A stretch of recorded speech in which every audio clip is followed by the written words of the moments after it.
Hello everyone, welcome back to my channel.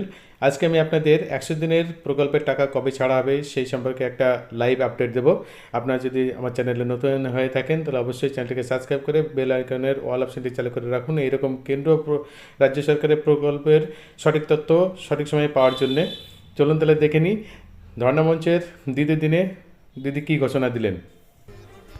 100 দিনের কাজটা mandatory ছিল দিল্লির, তারা দেয়নি। যাদের ঘর পাওয়ার কথা ছিল তাদের ঘর দেয়নি। প্রতিদিন অ্যাডভার্টাইজমেंट দেখছি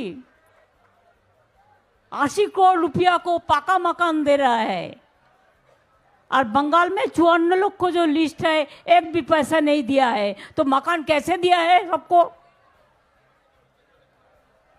মিথ্যে বলার জুরি আর কেউ নেই।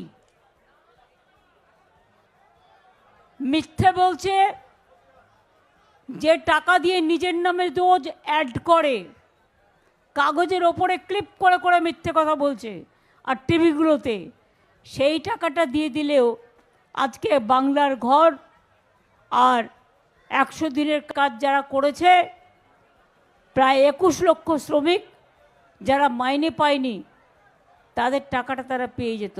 এটা খুব লজ্জার কথা, ঘৃণার কথা। কেন্দ্রীয় সরকার ভাবছে বাংলাকে ভাতে মারব। আমি আমার প্রথম পদক্ষেপ আজ বলে যাই, 21 লক্ষ মজদুরকে যাদের টাকা কেন্দ্রীয় সরকার দেয়নি, আগামী 21শে ফেব্রুয়ারি তাদের টাকা তাদের ব্যাংক অ্যাকাউন্টে চলে যাবে, রাজ্য সরকার দেবে।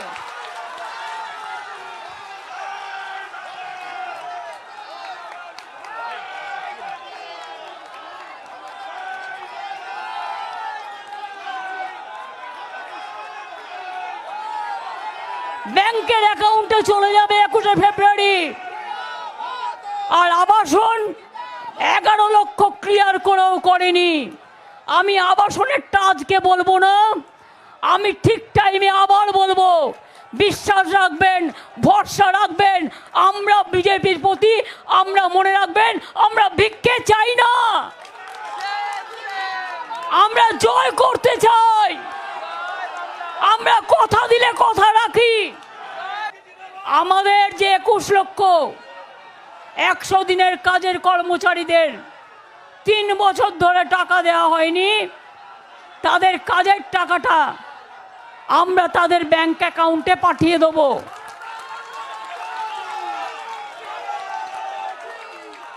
বাদ বাকি কাজও, যেহেতু আমার 28 তারিখে বাজেট আছে, 8 তারিখে আস্তে আস্তে মনে রাখবেন, যারা ঘর পান না খুব দুঃখে আছেন। রোজ মোদিজি বলছে পাকা বাড়ি করে দিচ্ছি, বল তুমি পাশার অট্টালিকা থাকবে, আর এই গরিব লোকের মাথার ছাদটা কেড়ে নিয়েছো, তাকে দিচ্ছ না। টাকা চাইলে বলছো চোর। সবাই চোর আর তুমি সাধু। মুখ্যমন্ত্রী এই ঘোষণার পর শুভেন্দু অধিকারী বিরোধী দলনেতা কি বলেছেন সেটা এবার আপনারা জানবো। আমরা তো টাকা ঢোকানোর বিরোধী নই, চোরেদের জেলে যাওয়ার পক্ষে। আমরা যারা 100 দিনের কাজ না করে, পুকুর না কেটে যারা লুট করলেন হাজার হাজার কোটি টাকা, আমরা তাদের জেলে দেখতে চাই। সেই কারণে জনস্বার্থের মামলা কলকাতা হাইকোর্টে 2টো জনস্বার্থের মামলা হয়েছিল। একটা পশ্চিমবঙ্গ ক্ষেতমজুর সমিতি করেছিলেন বকেয়া আদায়ের দাবিতে, আরেকটা ভারতীয় জনতা পার্টির পক্ষে আমি করেছিলাম লিডার অব অপোজিশন হিসেবে। পশ্চিমবঙ্গ সরকারকে দিয়ে করছে, সেখানে লেবার কম্পোনেন্টে 100 দিনের কাজের লোকেদের দেখানো হচ্ছে সেই টাকাগুলো তাদের অ্যাকাউন্টে ঢুকিয়ে লোকসভা নির্বাচনে হার তো নিশ্চিত, যদি বালির বাঁধ দিয়ে রক্ষা করা যায়, সেই একটা শেষ চেষ্টা মমতা ব্যানার্জির।